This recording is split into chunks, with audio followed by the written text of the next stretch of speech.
Assalamualaikum warahmatullahi wabarakatuh. Salam dan bahagia Ibu dan Bapak Guru. Perkenalkan, saya Dara Herdiati Novi Anjani, calon guru penggerak Angkatan 9 dari SMP Negeri 196 Jakarta. Pada video kali ini, saya akan memaparkan koneksi antar materi, kesimpulan dan refleksi pada modul 1.1 mengenai pemikiran Ki Hajar Dewantara. Pendidikan dan pengajaran adalah hal yang berbeda, namun pengajaran merupakan bagian dari pendidikan. Pengajaran sendiri adalah proses mentransfer ilmu supaya peserta didik dapat memiliki kecakapan secara intelektual dan dapat digunakan dalam kehidupan sehari-hari.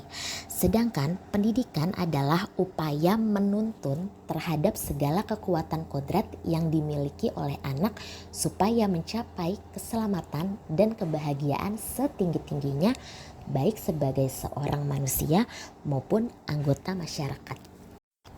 Apa yang saya percaya tentang murid dan pembelajaran di kelas sebelum saya mempelajari pemikiran Ki Hajar Dewantara? Sebelum mempelajari pemikiran Ki Hajar Dewantara, pembelajaran yang saya lakukan hanyalah mentransfer ilmu kepada peserta didik dan menuntut ketercapaian nilai sesuai KKM melalui tugas dan ujian. Sehingga indikator utama keberhasilan pembelajaran hanya dilihat dari nilai kognitif. Jika dirasa nilai peserta didik banyak yang belum mencapai KKM, maka saya akan menerapkan hukuman dan pemberian sanksi secara sepihak supaya peserta didik dapat terkondisikan dengan tujuan mendisiplinkan dan memberi efek jera kepada peserta didik. Selain itu, saya juga sering menuntut peserta didik untuk menguasai seluruh materi pembelajaran tanpa mengenal potensi dan gaya belajar peserta didik. Apa yang berubah dari pemikiran atau perilaku saya setelah mempelajari pemikiran Ki Hajar Dewantara? Setelah mempelajari pemikiran Ki Hajar Dewantara, saya menyadari bahwa apa yang saya pikirkan dan saya lakukan selama ini kurang tepat.